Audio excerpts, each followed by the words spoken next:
Então, como estava a dizer, neste domingo, nesta manhã de domingo, a mensagem que Deus colocou no meu coração para trazer já é algo que eu tenho pensado ao longo de algum tempo. É algo que deixou de estar na moda de se falar, por assim dizer, porque outros problemas e outras ideologias vieram a aparecer, mas é algo que não é tão comum, como eu estava a dizer, como a homossexualidade ou a ideologia de género, mas é algo que é devastador, na minha opinião, é pecado e realmente gera algum tipo de dor e até algum tipo de consternação. Mas para isso, primeiro, vamos ler o que está escrito nos Salmos 127 e 128. E então diz assim, começando no Salmo 127. Se o Senhor não edificar a casa, em vão trabalham os que a edificam. Se o Senhor não guardar a cidade, em vão vigia a sentinela. Inútil vos será levantar de madrugada e repousar tarde, comer o pão que penosamente granjeaste aos seus amados, e ele o dá enquanto dormem. Herança do Senhor são os filhos, o fruto do ventre, seu galardão. Como flechas na mão do guerreiro, assim os filhos da mocidade.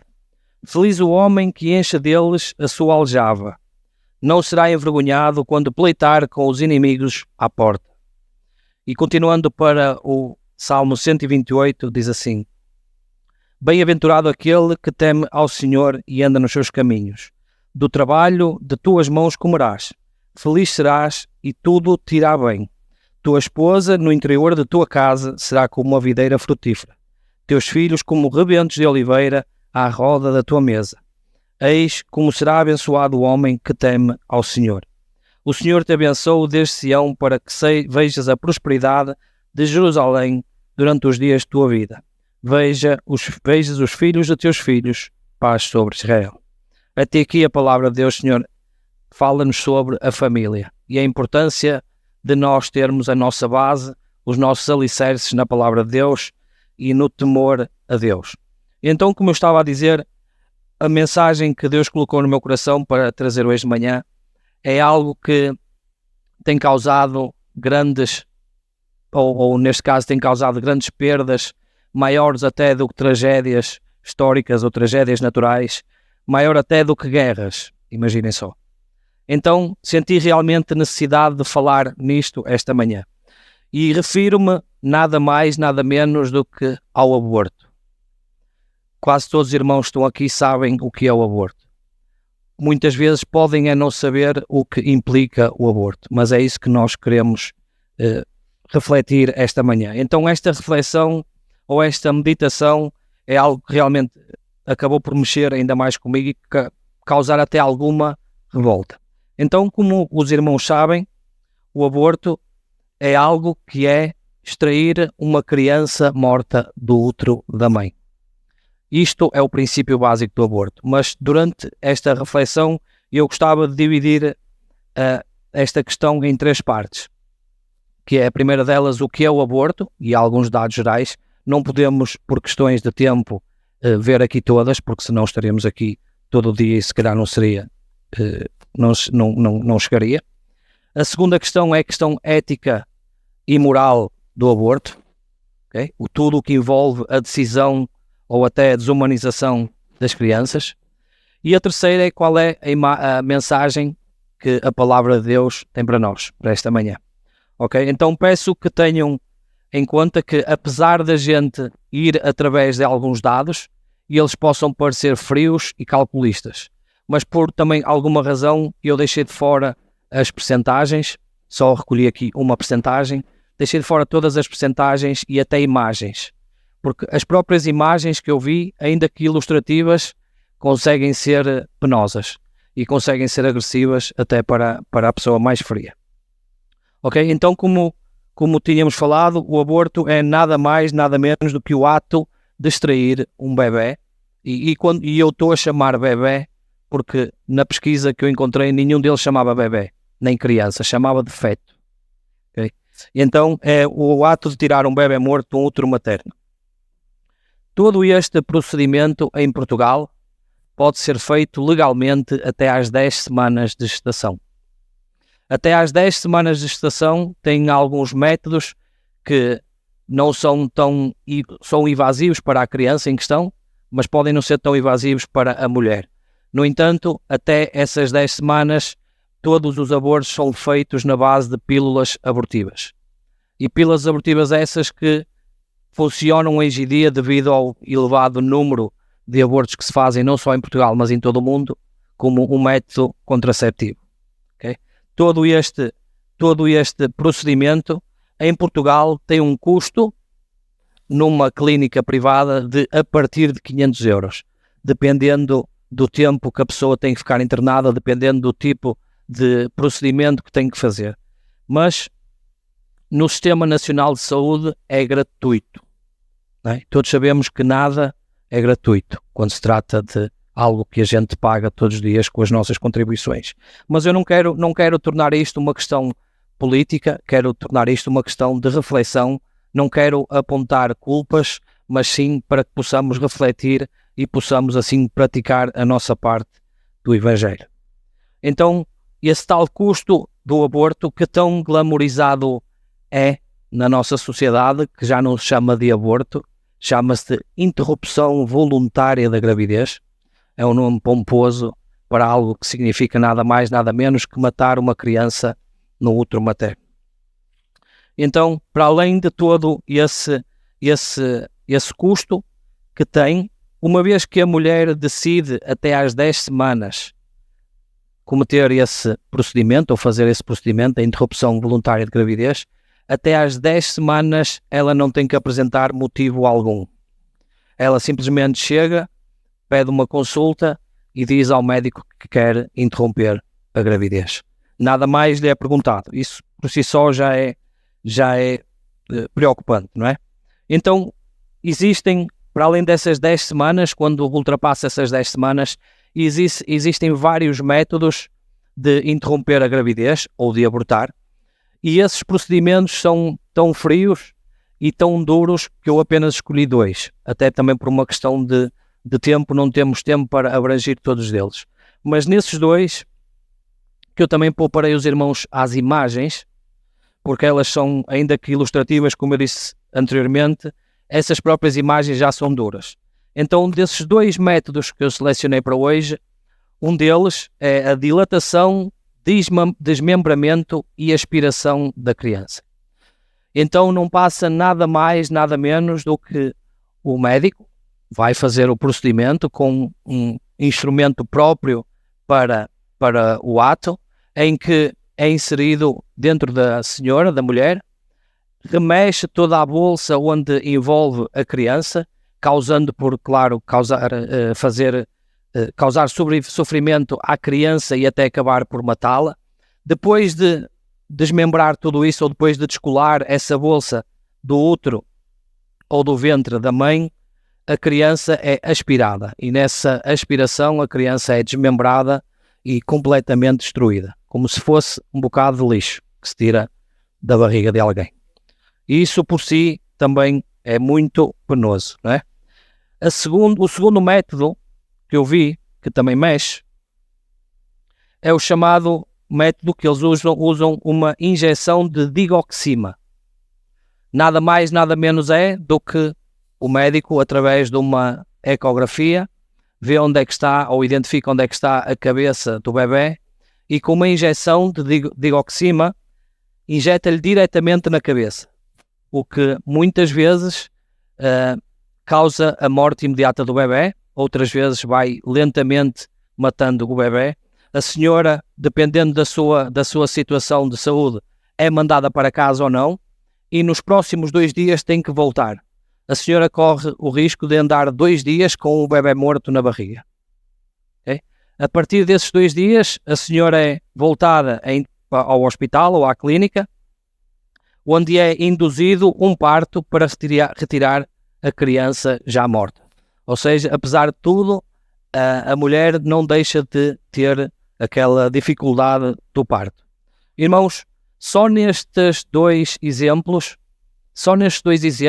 já acaba por ser doloroso só de pensar.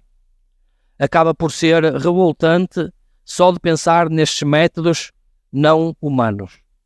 E utilizo aqui a palavra não humanos porque nós vamos ver mais à frente qual é a maneira que eles usam para distorcer e dizer que uma criança que está no ventre da mãe ainda não é um ser humano. Ok? Então, apesar desta informação toda, eu gostava de perguntar aos irmãos se conseguem adivinhar ou se têm em mente qual é o número de interrupções voluntárias de gravidez que se fazem todos os anos em Portugal. Mas antes de irmos para aí, quero que imaginem, ou se sabem, quantos mortos causou o Holocausto, ou quantos mortos causou o nazismo. Só de judeus foram 6 milhões. Só judeus. Tenho uma ideia de quantos mortos causou o comunismo no século XX. O comunismo no século XX foi responsável por 110 milhões de mortes, o que representa 2/3 das pessoas mortas no século XX. Só o comunismo. Então, na pesquisa que eu encontrei, e até era o título desta mensagem, o número de abortos feitos em Portugal no ano de 2021 foi de 11.640. 11.640. 11.640 crianças mortas no útero materno. O útero materno, que deveria ser uma fonte de vida, é um túmulo neste momento.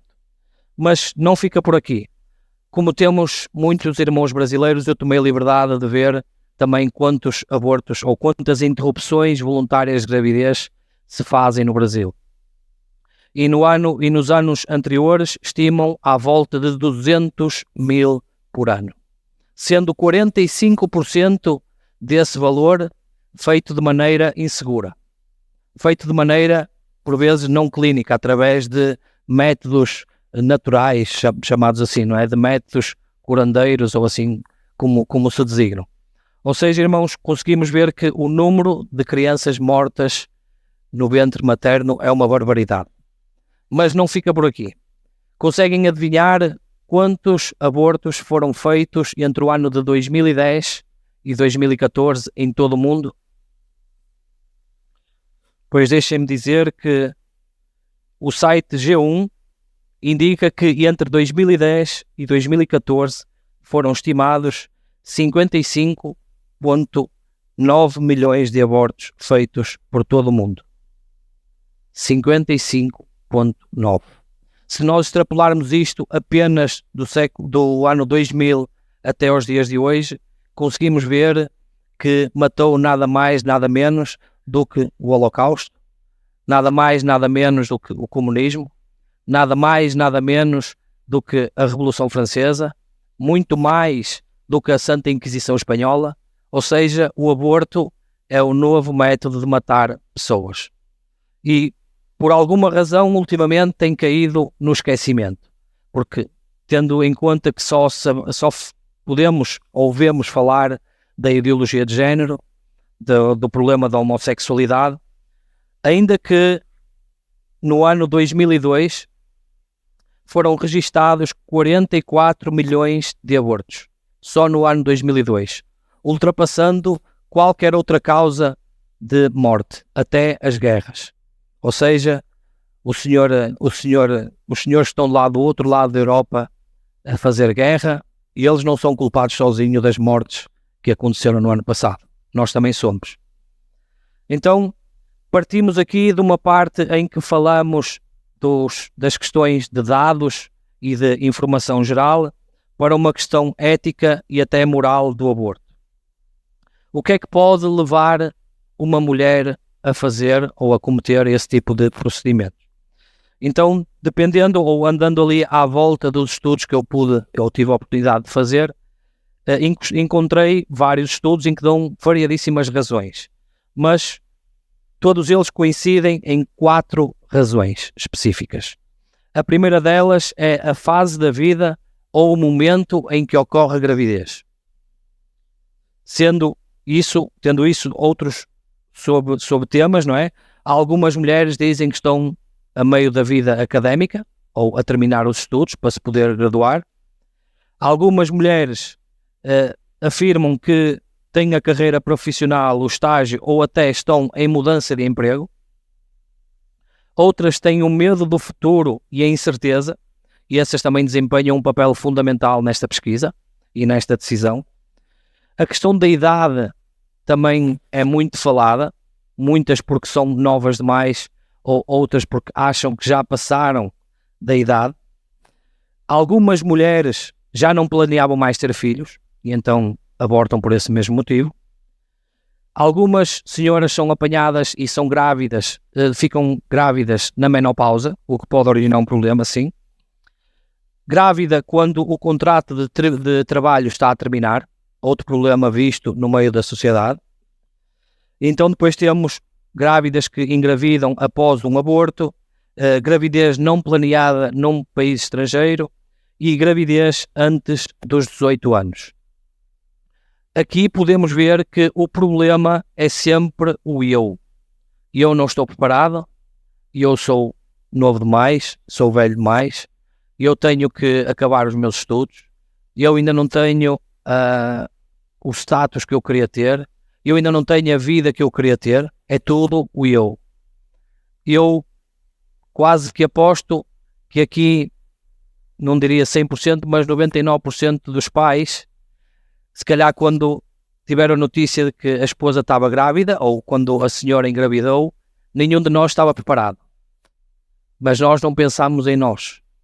Nós passámos a pensar no plural. Nós ficámos a pensar no plural, no que vem a seguir. Não é? Então, este problema do eu é algo que nos tem acompanhado não só na questão do aborto, mas em outras questões também. A segunda razão é o estado da relação em que o casal em causa se encontra. Não é? Há mulheres que alegam ter muitas questões em aberto na sua vida, ou porque se dedicam a muitos projetos, ou porque têm dúvidas, ou porque ainda não estão preparadas emocionalmente. Algumas senhoras têm uma vida muito sobrecarregada e têm medo que fique ainda mais sobrecarregada. Tudo uma questão do eu. Outras já têm filhos e isso já lhe ocupa o tempo necessário e depois deixam de ter tempo para elas também. Muitas das mulheres já estão no limite da sua força. E isto pode acontecer. Mas também sobrecarregada devido a outros familiares, projetos profissionais, planos pessoais ou até problemas de saúde.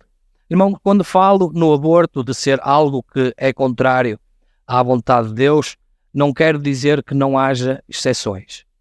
Não quero dizer que não haja atos ou procedimentos que não possam ser lícitos. Isso também não nos compete a nós julgar. Okay? A outra razão, passando para a razão número 4, eu passei aqui da razão número 2 para a razão número 3, que falei da sobrecarga. A outra razão, que é o estado da relação, como eu tinha dito, muitas destas mulheres neste tipo de situação têm problemas na sua relação amorosa ou instabilidade de algum tipo. Quando a senhora ou a mulher não se encontra numa relação estável, quando o homem não provê a estabilidade emocional para a mulher encontra-se neste dilema de abortar ou não abortar.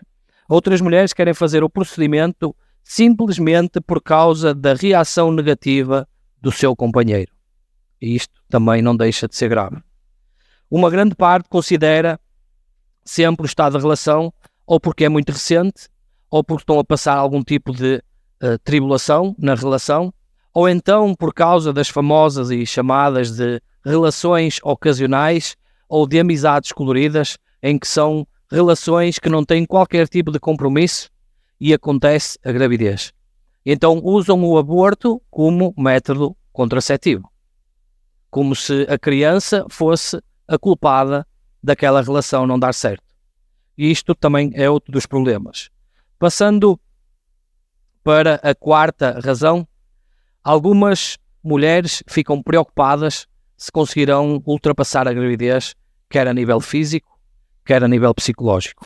Porque para certas mulheres, devido à situação delas, se estão com o cônjuge ou não, isso acaba por gerar alguma sobrecarga emocional, gerando assim alguma incerteza quanto ao futuro e quanto a esse tipo de objetivo concretizado ou não. Preocupam-se também com os excessos que tenham cometido ou que estejam a cometer na sua vida. Podem ser tipos de álcool, drogas, medicamentos, qualquer tipo de excessos que seja, e temem que esse tipo de excessos possa prejudicar na saúde da criança. Ou por algum diagnóstico positivo em relação à saúde do bebê, as mulheres decidem abortar ou o casal decide abortar. Apesar de todas estas razões que implicam percentagens bem altas, entre os 35% e os 45%, apenas 1% das mulheres que comete ou que faz este procedimento é por causa de razões de violação. Ou seja, o argumento que usam como exceção, o argumento que usam para legalizar o aborto por causa das violações, por causa de mulheres que são violentadas e ainda assim querem fazer esse tipo de procedimento, e esse valor chega a ser 1%. Ou seja, a exceção está a moldar a regra e não o contrário. Não quer dizer que esse 1% não seja preocupante.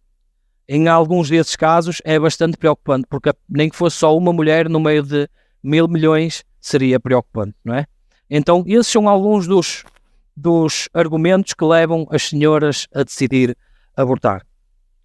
É sempre necessário referir que, para que não fique perdido no meio destes dados, que uma mulher, quando vai fazer um procedimento destes, apesar dela ir sozinha, a culpa não é dela só. Ela não fez aquilo sozinha. Ela não fez aquela criança sozinha. Ela precisou de alguém para estar com ela e fazer assim. Mas também há certos médicos que se recusam a fazer aborto e há outros que tendem a fazê-lo. E isso vamos ver agora o porquê de muitos médicos fazê-lo, ok? Então passamos para a fase seguinte, que é qual é a maneira de desumanizar a criança ou o bebê que está no ventre. Em torno desta questão encontra sempre um argumento que não está bem claro, nem na comunidade científica, nem na comunidade filosófica. E esse argumento ou essa pergunta é: quando começa a vida? Então, dentro dessa questão existem as mais variedíssimas opiniões até que a gente ao ler pode parecer ridículo, mas ainda assim elas estão lá e fazem parte do estudo. Mas eu separei só 5 razões para que nos pudéssemos, 5 razões ou 5 opiniões para que nos pudéssemos debruçar no dia de hoje. Então, uma das razões ou uma das opiniões é do Dr. Scott Gilbert, é um biólogo americano, e na sua abordagem genética a este assunto, o mesmo afirma que a vida começa na fecundação, visto que a união do espermatozoide com o óvulo dá origem a uma nova combinação de genes e um ADN único. Isto é basicamente a visão cristã. Quando há o momento da fecundação ou da concepção, um novo ser é gerado. Um novo ser com um ADN único, irrepetível, um ser único, indivisível. Okay? A doutora Lígia Pereira, da Universidade de São Paulo, afirma, isto é uma segunda opinião, afirma que a vida começa quando o embrião se instala no útero e há divisão de órgãos. Isto é a opinião da doutora Lígia Pereira. Uma terceira opinião, que isto começa cada vez a ser mais tarde na gestação, a doutora Irene Yan, embriologista, tem a opinião de que a vida começa após a atividade cerebral, em oposição à morte cerebral. Uma quarta abordagem é a abordagem ecológica, em que afirmam que o feto passa a ser um ser humano quando é capaz de sobreviver fora do útero materno. Ou seja, aqueles bebés que nascem prematuramente, que não seriam capazes de viver sem uma incubadora, possivelmente não são considerados seres humanos. Uma quinta posição, e esta é mais, na minha opinião, é mais descabida ainda, uma quinta posição defende que o feto só existe como vida quando se torna independente da mãe. O que é que vamos fazer com aquelas crianças que são já quase em idade adulta e que não conseguem viver independentemente da mãe ou de outra pessoa qualquer? que é que vamos fazer com aqueles jovens de 40 anos que ainda não saíram de casa dos pais e estão dependentes dos pais? Não são vida? Isto, irmãos, é só para terem uma noção de qual é a maneira de desumanizar uma criança. Qual é a maneira de, em vez de chamar criança ou bebé, quando ela está no útero materno, dizer simplesmente que é um feto, que é só uma semente, que é algo que nem merece consideração. Então, existem todas estas maneiras e estes problemas acabam por gerar consequências psicológicas nas senhoras, principalmente nas mulheres. Mas antes disso, eu gostava que os irmãos refletissem sobre o que diz a palavra de Deus lá em Jeremias 1:5. E diz assim, certamente todos os irmãos conhecerão esta passagem. Em Jeremias 1:5 diz: antes que eu te formasse no ventre te conheci, e antes que saísses da madre te santifiquei. Ou seja, Deus já nos conhece, ainda que nós ainda não saibamos quem nós somos, ainda que a nossa mãe não tivesse conhecimento que estava grávida, ainda que o nosso pai não tivesse a notícia que ia ser pai, Deus já nos conhecia. Deus já nos conhecia quando nós já tínhamos aquele ADN único, quando nós já éramos únicos e indivisíveis. E uma vez eu estava a ouvir uma conversa entre dois amigos, na verdade isto foi uma narrativa que um dos amigos fez sobre uma conversa que teve, e então eles eram dois jogadores de basquete, e um nesse dia tinha feito uma tatuagem que dizia no fear, ou em português, sem medo. Então o colega dele perguntou, então fizeste essa tatuagem e tal, sem medo? Não tens medo de nada? Ele não tem medo de nada. Eu não tenho problemas com nada, não tenho medo de nada. Porquê? Tens medo de alguma coisa? Seu pai, eu tenho medo. Há algo que eu tenho medo. Mas quando tiveres 5 minutos eu posso explicar. Diz ele, não, o que é isso? Paramos agora e falamos já agora. Diz ele, então explica-me lá do que é que tu tens medo. Diz ele, olha, vamos imaginar que eu morro agora. Chego à presença de Deus e ele, pois é, Marcelo, muito bem, estás aqui? Sim, senhora. O que é que tu fazias? Eu jogava basquete. Jogavas basquete e eras bom jogador? Marcavam cestos e tal. Nada de especial. Então, e porquê é que tu não foste o Michael Jordan? E ele responde, porque eu não sou o Michael Jordan. Simplesmente isso. Diz ele, muito bem. E agora esse amigo, nessa mesma narrativa, diz assim, vamos imaginar que eu agora morro e chego à presença de Deus e ele novamente se vira para mim e diz assim, então Marcelo, estás por aqui hoje? Muito bem. Então o que é que tu fazias da vida? Eu era basquetebolista e tal, e eras bom jogador? Era. E o que é que tu conseguiste fazer da tua vida? Diz ele, marquei uns cestos e tal, ganhei um dinheirinho, mas estou aqui hoje, não é? Diz ele, sim senhor. E o resto?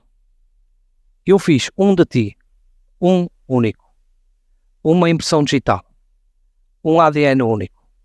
Porquê é que tu não foste tu? Porquê é que tu não cumpriste o teu propósito? E ele disse, e essa pergunta é aquela pergunta que me faz medo. É aquela pergunta que me faz ter temor do que é o meu propósito na vida. Me faz temor do que é que Deus me vai dizer quando eu chegar à presença dele. E disso eu tenho muito medo. Então, para vermos aqui que há que ter temor, não medo, há que ter temor do que podemos falhar no nosso propósito, podemos errar no nosso alvo, pois nós fomos feitos únicos e à semelhança de Deus. Cada aborto realizado é um ataque à imagem de Deus. Mas prosseguindo, e a Bíblia já nos diz isso, que a vida começa na concepção, tirando agora essa questão um bocado para o lado, gostava que nos focássemos em quais são as consequências psicológicas e físicas que podem originar nas mulheres. Estes abortos, dentro das consequências físicas, há um grande risco à saúde. Então, dentro das consequências físicas em que nos vamos concentrar primeiro, temos de ter noção de que todo este procedimento, que pode parecer simples, não é. Para além de matar uma criança, para além de matar um bebé, que foi feito à imagem e semelhança de Deus, pode ter consequências e pode ter danos colaterais nas mulheres. Então, dentro desses danos físicos, podem acontecer perfurações do útero, podem acontecer rupturas do colo uterino, histerectomias, hemorragias, inflamações pélvicas, infertilidade e outras mais perigosas para as senhoras. Não é? Tudo isso, todo este procedimento que é glamorizado e dando o nome pomposo de interrupção voluntária da gravidez, nada mais, nada menos é do que matar uma criança e poder causar danos físicos numa mulher. Mas não se ficam só pelos danos físicos, também há os danos psicológicos, que esses podem até ser mais graves. Então, dentro dos danos psicológicos, ou os fenómenos psicológicos, psíquicos, que estão mais frequentes ligados a esse tipo de procedimento, encontram-se o sentimento de culpa, que uma mulher sente após fazer um aborto, encontra-se a depressão e a oscilação de ânimo da mulher, ou seja, criar aqui uma bipolaridade, o choro desmotivado, medos e pesadelos, frigidez e aversão ao parceiro, a violência doméstica e o uso infantil também aumentam, logo também aumenta em 14% o risco de homicídio na família. Então, o aborto não é só matar uma criança. O aborto é acabar por desmembrar uma família. Algo que foi instituído por Deus, como nós vimos aqui nos Salmos 127 e 128. Peço aos irmãos que durante a semana que se debrucem um bocado neste tema, por favor, porque para fazer uma pesquisa e verem realmente qual é a consequência, porque isto é só uma parte do que eu estou a dizer, é muito mais além do que isto, ok? Então, além de estarmos a nomear aqui as consequências, podemos ver que, como eu disse anteriormente, a culpa não é só da senhora que vai à clínica para fazer o aborto, a culpa não é só do médico que o faz, a culpa não é só do marido, a culpa também é nossa como sociedade. O que é que nós temos feito para que isto não progrida? O que é que nós temos feito para que não ataquem a imagem de Deus? Nós temos saído da nossa zona de conforto para ir para a zona de confronto? Ou temos simplesmente partilhado algumas coisas nas redes sociais contra isto ou contra aquilo? A questão é, qual é o propósito que nós temos?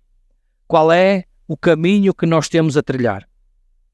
A tarefa de educar um filho, como muitos sabem, deve ser das tarefas mais difíceis, mas necessária. Porque nós podemos estar a criar um filho que amanhã pode deixar a sua mulher ir fazer um aborto. Podemos estar a criar um filho que amanhã pode não dar a estabilidade ou o afeto emocional à esposa ou a segurança para que ela se sinta bem durante uma gravidez. Nós podemos estar a criar uma filha que também possa não escolher bem o seu parceiro ou o seu futuro esposo. Por isso, o nosso papel, não só como cristãos, mas como sociedade, é educar os nossos filhos para que eles não possam se desviar da palavra de Deus. A palavra de Deus é bem clara. Não matarás. E este não matarás refere-se àquele assassinato que é cometido com dolo. Àquela situação que é cometida com pensamentos prévios. Aquele assassinato que é cometido estrategicamente e pensado anteriormente. Deus diz, não matarás. Simples. E Deus não fala primeiramente para os que estão fora da igreja. Deus fala para nós. Porque a Bíblia é a nossa palavra, é a palavra que é de Deus para nós. Por isso temos de ter isso em conta, não é? Então, antes, toda esta questão, toda esta mudança de narrativa mudou completamente a sociedade. Tudo isto é o fruto de algo que nos obrigaram a pensar que estava certo. Eu vou fazer aquilo que me faz feliz. Eu vou fazer aquilo que eu quero. E isso, irmãos, há uma grande questão se nós temos que fazer aquilo que nós queremos ou se temos que fazer aquilo que é necessário fazer. De antes usávamos coisas para conquistar pessoas. Hoje usamos coisas ou usamos pessoas para conquistar coisas. E isso é uma das grandes diferenças que a nossa sociedade tem vindo a sofrer, uma das grandes alterações. Mas Jesus deixou 2 mandamentos. 2 mandamentos simples de ouvir, simples de plantar no nosso coração. Então esses mandamentos, quais foram? Todos os irmãos sabem de certeza. Amarás ao Senhor teu Deus de todo o teu coração, de toda a tua alma e de todo o teu entendimento. Esse é o primeiro grande mandamento. E o segundo, semelhante a este, amarás o teu próximo como a ti mesmo. Disto depende toda a lei e todos os profetas. Não é? Está escrito em Mateus 22, do 37 ao 40. Amarás ao teu próximo. Estas crianças que são abatidas no ventre materno são o nosso próximo. As mulheres que fazem este tipo de procedimento são o nosso próximo. Os maridos que não dão apoio às mulheres também são o nosso próximo. Por isso, o que é que nós estamos a fazer no dia de hoje para evitarmos este tipo de situações? Podem até argumentar, que também já ouvi, não é nada de novo, podem até argumentar que no meio de estas crianças que são martirizadas, que são abatidas no útero materno, poderia estar um serial killer, poderia estar um ditador ou alguém que fosse causar muito sofrimento para as nações. Sim, irmãos, poderia estar. Mas vamos supor que estavam 10 serial killers. Só falando nos abortos de Portugal. 10 serial killers. E um serial killer, para ser considerado um serial killer, tem que matar mais 3 pessoas. Okay? Mas vamos pôr 10 serial killers com 10 pessoas que cada um cometeu de assassinato. Seriam 100 pessoas. Matemática simples. Mas vamos supor que no meio destas 11.640 crianças que são mortas no ventre materno, estava só uma. Só uma que era capaz de descobrir uma cura para uma doença grave. Quantas pessoas não era capaz de salvar só uma criança dessas? É isto que eu gostava que os irmãos ficassem em mente e que temos o papel realmente de fazer algo na nossa sociedade, de levar esta palavra destas paredes para fora. Mas antes disso, antes de terminarmos, já estamos a caminhar para o fim, gostava que fôssemos ali ao Salmo 8.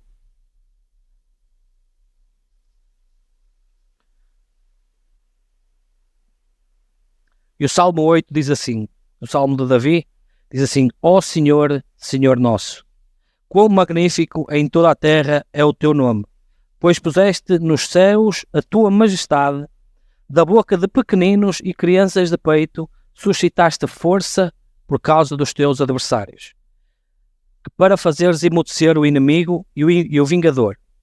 Quando contemplo os céus, obra dos teus dedos, e a lua e as estrelas que estabeleceste, que é o homem que dele te lembres, e o filho do homem que o visites. Fizeste-o, no entanto, por um pouco menor do que anjos, e de glória e de honra o coroaste. Deste-lhe o domínio sobre as obras da tua mão, e sobre os pés tudo lhe puseste. Ovelhas, bois e todos os animais do campo, e as aves do céu e os peixes do mar. Tudo o que percorre as sendas dos mares. Ó Senhor, Senhor nosso, quão magnífico em toda a terra é o teu nome. De honra e glória nos coroaste. O que é que nós estamos a fazer com esta honra e glória que Deus nos coroou? Essa é a questão. Mas temos estado também a estudar na classe, na Escola Bíblica Dominical dos Jovens, começamos a estudar o Apocalipse. E nesta primeira parte do Apocalipse, fazendo uma introdução e começando a entrar nas cartas que são escritas àquelas 7 igrejas, se nós formos a ler durante todas essas cartas, há algo que é comum a todas elas. Igrejas que estavam no caminho de Deus, igrejas que se estavam a desviar, inclusive a última, a igreja de Laodiceia, que nem era fria nem quente, era morna, mas todas elas há uma mensagem única, que é nada mais, nada menos do que no versículo 2, por exemplo, da carta de Éfeso, o que é que Jesus diz à igreja? Conheço as tuas obras. E este é algo que ele diz a todas as igrejas: conheço as tuas obras. Deus conhece as nossas obras. Deus sabe de tudo aquilo que a gente faz. Deus não faz uma sondagem e parece que é assim. Não. Quando Deus olha, Deus sabe e conhece bem as nossas obras. Deus não tem uma opinião, Deus tem um diagnóstico técnico completo. Por isso, irmãos, o que é que Deus vai dizer da nossa igreja? Ou o que é que Deus vai dizer quando nós estivermos na presença dele? Porque ainda hoje nós podemos lá estar, não sabemos. Deus vai dizer que nos conhece. Será que ele conhece? Ou será que nós temos obras para que sejam bem reconhecidas por Deus? Essa é a grande questão. Mas também no final de cada carta às igrejas diz: quem tem ouvidos, ouça. Ou seja, irmãos, cada mensagem que Deus nos dá, temos que ouvir, colocar no nosso coração e levá-las para a prática. Ainda hoje, o missionário João falou isso na classe de jovens. O nosso dever não é só ouvir, e quando aqui diz que é ouvir, é entrar, guardar no coração e pôr em prática. Passar para a ação. Não ficar parado. Nós sabemos que Deus é soberano. Nós sabemos que Deus, quando quer fazer algo, faz. Nós sabemos que se nós não falarmos, as pedras vão falar. Se nós não proclamarmos o nome de Deus ou o Evangelho, as pedras vão proclamar, mas nós temos a nossa parte para fazer. Por isso o meu desafio neste dia é que os irmãos guardem a palavra de Deus no coração e que possam refletir sobre ela e que essa semente seja frutífera e que possa dar bom fruto no futuro. Amém.